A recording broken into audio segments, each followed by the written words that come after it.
মায়েরা এসেছেন, আমরা আরো শক্তি পাচ্ছি। 2026-এ তাহলে হবে তো ভাই? 2026-এ হবে তো? বুঝিয়ে দিয়ে হবে তো মমতা ব্যানার্জি সরকারকে? বিজেপি এবং তৃণমূলকে পশ্চিমবাংলা থেকে হাঁটানো হবে তো? ঐক্যবদ্ধ নিতে হবে, ঐক্যবদ্ধ শপথ করতে হবে। পশ্চিমবাংলার জমিন সম্প্রীতির জমিন, ঐক্যের মাটি, এই ঐক্যের যারা বিনষ্ট করার চেষ্টা করছে এই তৃণমূল কংগ্রেস, এই দুটো শক্তিকে 2026 সালে আমরা বাংলা থেকে বিতাড়িত করব। হবে তো ভাই? হবে তো? হাত নামাবেন না, হাতটা তুলে রাখুন। শুনতে চাইছেন তো? তার আগে একটা কথা বলবো, যখন আপনি আমি বিপদে আছি, মাদ্রাসা মসজিদ কবরস্থান কেড়ে নিতে চাইছে, তখন রাজ্য সরকার মমতা ব্যানার্জি আমাদের পাশে দাঁড়ায়নি। তাহলে 2026 সালে এসেছে, ভোটের সময় তো আমরা ওর বিরুদ্ধে ভোটটা করবো তো ভাই? ভোটটা করবো তো আমরা? ভোটটা করবো তো আমরা? আপনাকে খাম চিহ্নিত ভোট দিতে হবে না, কিন্তু অনুরোধ বলছি, যে বিজেপি মাদ্রাসা মসজিদকে কেড়ে নিতে চাইছে তার বিরুদ্ধে যেমন ভোট দেবো, আর বিজেপিকে পশ্চিম বাংলাতে আন্দোলন করলে দুর্বল আমরা করতে চাইছি, কিন্তু পশ্চিম বাংলাতে আন্দোলন করতে দিচ্ছে না। আন্দোলন করার জন্য বাংলার একাধিক মুসলিম ছেলেকে, মালদা মুর্শিদাবাদের একাধিক মুসলিম ছেলেকে যারা মামলাতে জেলে ঢুকাচ্ছে, সেই তৃণমূল কংগ্রেসের বিরুদ্ধেও 2026 সালে আমরা ভোট দেব। দেবো তো ভাই? ভাবতে পেরেছেন? সাহস কিন্তু পাচ্ছে, আপনাদের জন্য সাহস পাচ্ছে। আপনারা ভোট দিয়ে ক্ষমতায় বসিয়েছেন, আপনার বিপদে তাকে আপনি পাচ্ছেন না কেন? ও জানে দিনের শেষে বিজেপির ভয় দেখাবো, ভোটটা সব পেয়ে যাব। রাখেন বিজেপির ভয়। ইমান যদি ঠিক থাকে, কোনো ব্যাটা আপনাকে ভয় দেখাতে পারবে না। আর ইমান যদি দুর্বল হয়ে যায়, বিড়াল এসে আপনাকে ভয় দেখিয়ে দেবে, বাঘ তো দূরের কথা। আমি বলছি না আইএসএফকে ভোট দেবেন, ভালো লাগলে দেবেন, নাহলে দেবেন না, কিন্তু অনুরোধ করছি আপনাদের, 2026 সাল আসছে, প্রয়োজনে নোটাতে ভোট ডালবেন। নোটা বুঝতে পেরেছেন তো? নোটাতে ভোট ডালবেন, ভোট পচিয়ে দেবেন, ভোট দিতে যাবেন না, কিন্তু তৃণমূলকে ভোট দেবেন না। বিজেপিকে তো দেওয়ার প্রশ্ন আসছেই না। তবে অনুরোধ, ওই পাড়ার ছেলেটি ইসলাম ধর্ম তুলে গাল দিয়েছে, চলো ওর বাড়ি ঘেরাও করব। ওই পাড়ার ছেলেটি দেবদেবীকে তুলে গাল দিয়েছে, চলো ওর বাড়ি ঘেরাও করব। এই ফাঁদে আপনারা জড়াবেন না, এটা একটা বড় ফাঁদ।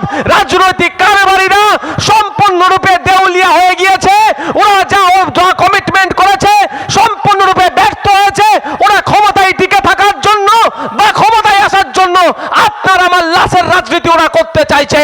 আমরা দীর্ঘদিন ধরে এই পশ্চিম বাংলাতে, এই হারোয়াতে হিন্দু মুসলমান নির্বিশেষে কাঁধে কাঁধ মিলিয়ে বসবাস করছি। কোন কুলাঙ্গার ইসলাম সম্পর্কে গাল দিল, কোন কুলাঙ্গার দেবদেবীকে গাল দিল, তার জন্য আমাদের মধ্যে ঐক্য সম্প্রীতি আমরা বিনষ্ট করব না। আমরা সকলে ঐক্যবদ্ধ হয়ে তার বিরুদ্ধে থানায় লিখিত কমপ্লেন করে তাকে আমরা আইনের মাধ্যমে জব্দ করব। মাথায় থাকবে তো ভাই? আর ইদানিংকালে একটা ট্রেন্ড দেখছি, এটা না হয়ে যায়, হয়তো পুলিশ ধরে নিয়ে এসছে, থানার সামনে ওকে বার করে দাও, আমরা বুঝে নেব। এটা যে বলবে জানবেন সে পাক্কা চালাক, হয় শুভেন্দু অধিকারীর এজেন্ট, নাহলে মমতা ব্যানার্জির এজেন্ট। আমি বলে রাখছি আপনাদেরকে। আপনি কি আইনের ঊর্ধ্বে নাকি? ওকে থানা থেকে বার করে দেবে পুলিশ, আপনি তাকে পিটাবেন? এই পাগলামু কথা হচ্ছে নাকি এগুলো? ইদানিংকালে ট্রেন্ড বেড়েছে। পুলিশকে বলেছে, খবর এসছে, পুলিশকে দিয়ে অ্যারেস্ট হয়েছে, বলছে কি থানার সামনে গিয়ে বলছে ওকে বার করে দাও। 1500 লোক, ধর্মীয় বিষয় ভাই, সবার একটু সেন্টিমেন্ট আছে, ওকে বার করে দাও, আমি ওকে দেখে দেবো। আরে মানে কি রে ভাই? কাকে বার করে দেবে? বুঝতে পারছেন কি বলছি? ওই ফাঁদে পা দেবেন না। যদি দেখেছেন ওই কার্যকলাপ কেউ করছে, জানবেন ও শুভেন্দু অধিকারী নাহলে মমতা ব্যানার্জির এজেন্ট। ওই করাবে, কি হবে তারপরে বলছি, হই হই হবে। বার করে দাও, দেখে নেবো। ইনকিলাম জিন্দাবাদ ধর্মীয় স্লোগান কেউ দেবে, কেউ জয় শ্রীরাম দেবে, কেউ অনেক টিভি আল্লাহ আকবার দেবে। গরম গরম হবে, থানাতে ধপাং করে পিছন দিক থেকে একটা ইট ছুঁড়ে দেবে। আপনাদের সাদা মনে কাদা নেই, আপনি ইট ছুঁড়বেন না, পিছন দিক থেকে দাম করে কেউ ইট ছুঁড়ে দিল, পুলিশ লাঠি নিয়ে পাছা পুরো গরম করে দেবে, করবে ভাই। তারপরে কি হবে? ধরপকড় হবে। ওই একটা কুলঙ্গার বলেছে ওকে তো জেলে দেওয়া দূরের কথা, আপনার 50টাকে ধরে ভরে দেবে। তাহলে ক্ষতি হলো ভাই না লাভ হবে ভাই? এই বলি ভাই আমার উপরে এত রাগ, এইটা বলে দিই বলে আমার উপর রাগ। আমি ভুল কথা বলছি নাকি ভাই? তাহলে তো আপনি একজনকে অ্যারেস্ট করাতে গিয়ে আপনি 50 জনকে কেস খেয়ে গেলেন, কেন আপনি এটা করতে যাবেন? হ্যাঁ, পুলিশ যদি না অ্যারেস্ট করে তখন তো বলছি কাগজটা আমাকে দেবেন, এফআইআর কাগজটা দেবেন। একটা নওশাদ সিদ্দিকী আপনাদের ছোট ভাই কতটা কি করতে পারে সেটাও দেখবেন। আমাকে দেন না, আমি তো দায়িত্ব নিচ্ছি, আমি নিয়েছি অনেক জায়গায় দায়িত্ব, অশান্তি হতে দিইনি। ওই কুলঙ্গারকে ধরে জেলের মধ্যে ঢুকিয়েছি, এরকম অনেক ঘটনা আছে। দেবদেবীকে গাল দিয়েছে, ধরে ভরে দিয়েছি, কোনো কথা হবে না। তোকে কে ক্ষমতা দিল দেবদেবীকে গাল পড়ার? ধরে ভরে দিয়েছি মানে পুলিশকে দিয়ে। এফআইআর করিয়ে অ্যারেস্ট করিয়ে দিয়েছি। আল্লাহ রসুল সাল্লাম সম্পর্কে বাজে মন্তব্য করেছে, পুলিশকে দিয়ে অ্যারেস্ট করিয়ে দিয়েছি। কিন্তু অনুরোধ, এটা ফাঁদে পা দেবেন না। দ্বিতীয় যেটা বলছি সেটা হচ্ছে রাজনীতির জন্য ভাইয়ে ভাইয়ে মারামারিতে জড়াবেন না। শুভেন্দু অধিকারী মেদিনীপুর থেকে আসতে এখানে কত টাইম লাগবে জানেন? মাইকের আওয়াজ যাচ্ছে, বিজেপির বন্ধুরা হয়তো শুনতে পাচ্ছে। এখানে শুভেন্দু অধিকারীর কথা শুনে হিন্দু হিন্দু ভাই ভাই করে গুঁতো দিয়ে দিলেন কাকে? শুভেন্দু অধিকারীর ওখান থেকে আসতে কত টাইম লাগবে বলুন তো? কম করে 4 ঘন্টা মেদিনীপুর থেকে। তার আগে তো ভিটে মাটি চাটি হয়ে যাবে। আপনি জয় বাংলা বলে কাউকে এত ধাং করে দিয়ে দিলেন। লাবণ্য থেকে, কালীঘাট থেকে মমতা ব্যানার্জি আসবে নাকি? আসবে মনে হয়? অভিষেক ব্যানার্জি আসবে? মমতা ব্যানার্জি আসলেও আসতে পারে, অভিষেক ব্যানার্জিকে খুঁজে পাবেন না, বলে ও মর্গে যাক। আমি বলেছি নাকি কোনোদিন বলেছে কাউকে মারপিট করতে? তাহলে ক্ষতি কাটতে হবে। আবার আমি I7 নাম ধরে কাউকে ঝাপাং করে দিয়ে দিলেন। আমি যদিও কোনোদিন বলা নেই, ওই হুকুম নেই, আর হুকুম জীবনেও দেবো নি, বরঞ্চ আটকে রাখি। আমরা মার খাই, আমি মারতে দিই না। তো আমি ফুরফুরা শরীফ থেকে আসতে কত টাইম লাগবে? মিনিমাম 2.5 ঘন্টা। তা 2.5 ঘন্টার আগে সব তো সিন শেষ হয়ে যাবে। তাহলে আপনি কেন মারামারি হানাহানিতে জড়াবেন? কে আপনার ওটা? কে Trinamool, BJP, CPM, ISF, Congress করছে? কে ওগুলো? কে আপনাদের শত্রু? আপনাদের তো প্রতিবেশী, কারো ভাই, কারো চাচা, কারো জ্যাঠা, কারো মামা। সকালবেলা উঠে এক চায়ের দোকানে দেখা হয়। আপনাদের লজ্জা লাগে না? নেতাদের জন্য মারপিট করে নিজেদের মাথা ফাতা ফাটাচ্ছেন, কেস খাচ্ছেন, জেলে যাচ্ছেন, আর নেতারা এক জায়গায় এসি রুমে বসে চা খাচ্ছে। আপনাদের লজ্জা লাগে না মারপিট করতে? আমি অনুরোধ করছি, যেই দিন দেখবেন মমতা ব্যানার্জি, শুভেন্দু অধিকারী, নওশাদ সিদ্দিকী, দিলীপ ঘোষ, কুণাল ঘোষ, মোহাম্মদ সেলিম সাহেব মারপিট করছি একসাথে, সেই দিন আপনারা নিজেদের মধ্যে মারপিট করবেন, তার আগে করবেন না। অনুরোধ করছি আপনাদের কাছে। সকলে ভালো থাকবেন, সুস্থ থাকবেন। ধন্যবাদ। মায়েরা এসেছেন, আমরা আরও শক্তি পাচ্ছি। 2026-এ তাহলে হবে তো ভাই? 2026-এ হবে তো? বুঝিয়ে দিয়ে হবে তো মমতা ব্যানার্জি সরকারকে? বিজেপি এবং তৃণমূলকে পশ্চিমবাংলা থেকে হাঁটানো হবে তো? ঐক্যবদ্ধ নিতে হবে, ঐক্যবদ্ধ শপথ করতে হবে। পশ্চিমবাংলার জমিন সম্প্রীতির জমিন, ঐক্যের মাটি। এই ঐক্যের যারা বিনষ্ট করার চেষ্টা করছে এই তৃণমূল কংগ্রেস, এই দুটো শক্তিকে 2026 সালে আমরা বাংলা থেকে বিতাড়িত করব। হবে তো ভাই? হবে তো? এবার আসা যাক এই আইনটার বিরোধিতা কেন আমরা করছি। এই আইনটা যখন পার্লামেন্টে পাস করিয়েছে বিজেপি, তখন হিন্দু মুসলমানের মধ্যে একটা বিভাজন লাগানোর চক্রান্ত করেছিল। কি বলেছিল? যে ওয়াকফ বোর্ড যেখানে দাঁড়াবে সেটা নাকি ওয়াকফ বোর্ডের হয়ে যাবে। ওয়াকফ বোর্ড যদি এই চাচাজির জায়গায় দিদি দাঁড়ায়, এটা নাকি ওয়াকফের হয়ে যাবে। ওই মাজারে দাঁড়ালে নাকি, এমনি তো ওটা ওয়াকফের স্টেট, তো এই মোড়ে দাঁড়ালে নাকি ওটা ওয়াকফের হয়ে যাবে। যেখানে ওয়াকফ বোর্ড দাঁড়াবে, কারো তুলসী তলায় দাঁড়ালে নাকি ওয়াকফের হয়ে যাবে, কারো মন্দিরের সামনে দাঁড়ালে নাকি ওটা ওয়াকফের হয়ে যাবে। এই বলে সমাজে বিভাজন তৈরি করার চেষ্টা করছিল, ওয়াকফ বোর্ডের বিরুদ্ধে মিথ্যা একটা প্রোপাগান্ডা চালাচ্ছিল।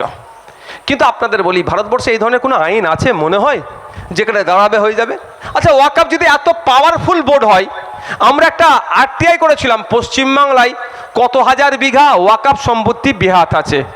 সেখানে বলেছিল প্রায় 25,000 একর ওয়াকফ সম্পত্তি বেহাত আছে, মানে 75,000 বিঘা ওয়াকফ সম্পত্তি বেহাত আছে।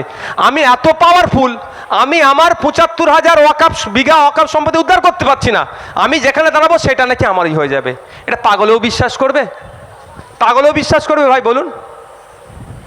মানে আমার হাড়ুয়া বাজারে 2 কাঠা জায়গা আছে, আমি উদ্ধার করতে পারছি না, কিন্তু এই মল্লিকপুর মোড়ে এসে আমি যেখানে দাঁড়াবো বলছি সেটা আমার হয়ে যাবে।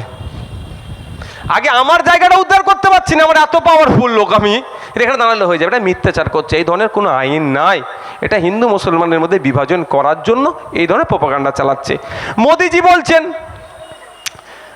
বলছেন কি আপনাদের উপকার করবে, ওয়াকফের আইন এনেছে, মুসলিম মহিলাদের উপকার করবে। মোদিজি মুসলমানদের উপকার করবে বলেছে, ভাবতে পারা যায়?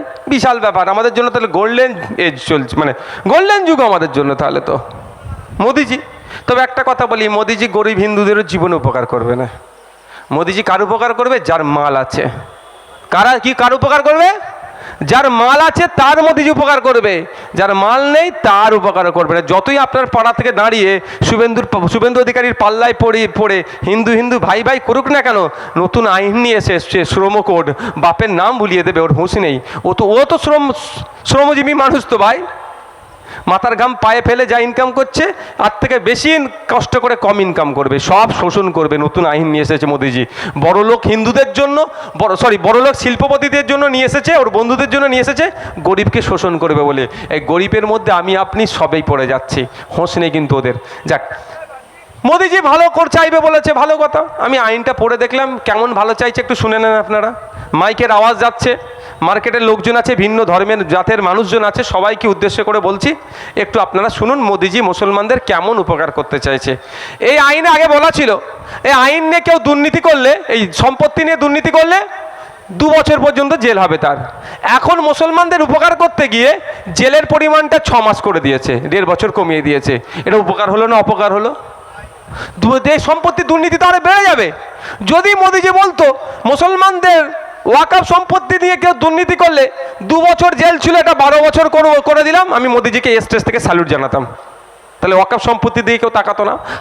আপনাদের হারুয়া বিধানসভার মধ্যে পীর গোরাসাদ আব্বাসী রহমতুল্লাহ আলাইহির মাজার, কত বিঘা সম্পত্তি? 1000 বিঘা সম্পত্তি ছিল। এখন খোঁজ নিয়ে দেখুন 5 বিঘা সম্পত্তি পাবেন না। তাহলে যদি ওই আইনটা করতো, ভয় সব জায়গা ছেড়ে পালাতো না, 12 বছর জেলে থাকতে হবে, মার্ডার করার মতো সমান হয়ে যাবে। করেনি। এই আইনে বলা আছে যে ইন্ডিয়ান লিমিটেশন অ্যাক্ট 1963 একটা অর্ডিনারি আইন। এই যে চাচাজির জায়গা দিয়েছে, এই জায়গায় যদি কেউ 12 বছর এরকমভাবে থেকে যায়, চাচাজি যতই চেষ্টা করুক না কেন তাকে তুলতে পারবে না আইন অনুযায়ী। ইন্ডিয়ান লিমিটেশন অ্যাক্ট বলছে কোনো জায়গায় 12 বছরের অধিক কোনো মানুষ যদি বসবাস করে ফেলে, তার সত্তার মালিক সে হয়ে গেল। কাগজ কলম চাচার থাকলেও ও হবে না, কিন্তু বসতে দিতে হবে তাকে।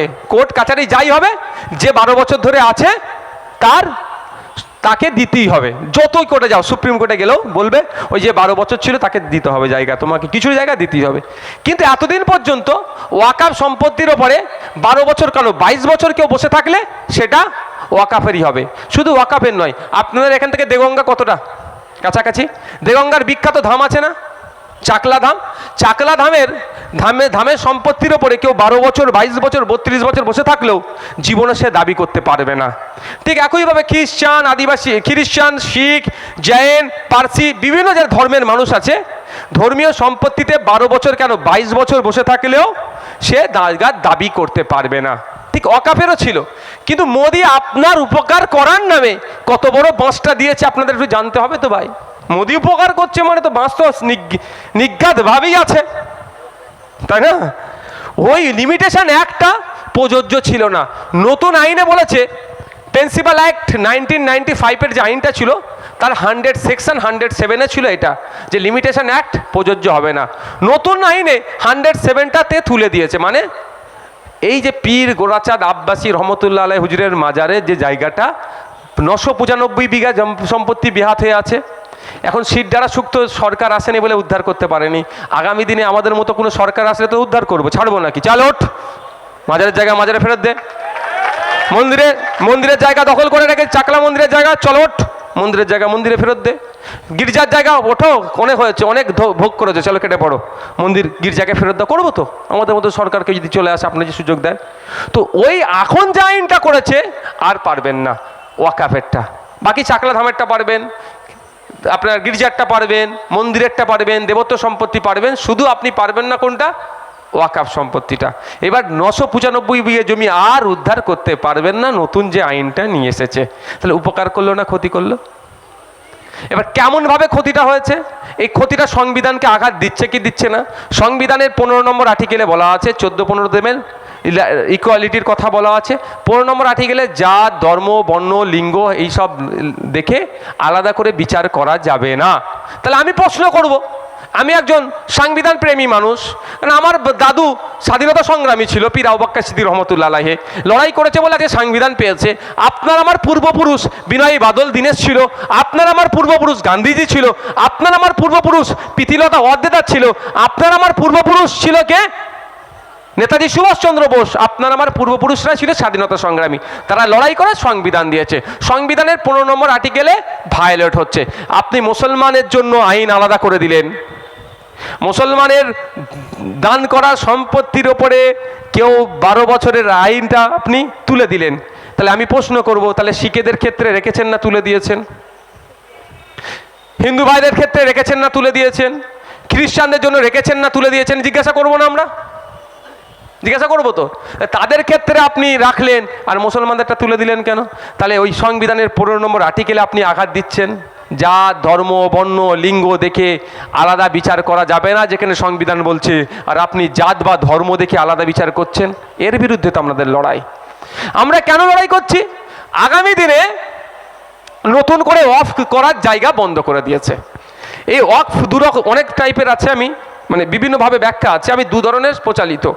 ওয়াকফে লিল্লাহ, ওয়াকফে আওলাদ। ওয়াকফে লিল্লাহ মিন্স মাদ্রাসা মসজিদ আল্লাহর রাস্তায় দিয়ে দেওয়া, আর ওয়াকফে আওলাদ এই মল্লিকপুর বাজারে আপনি মালিক পিতা, আপনি একটা দোকান কিনেছেন, দেখছেন যে আপনি আপনার অবর্তমানে যদি ছেলেকে আমি শুধু দলিলের কাগজ করে দিয়ে চলে যাই, ছেলে বিক্রি করে দিতে পারে, বিক্রি করে টাকা তুলে খেয়ে নিতে পারে, তাহলে পুতা তার ছেলে তার ছেলে তার ছেলে আর ফায়দা পাবে না।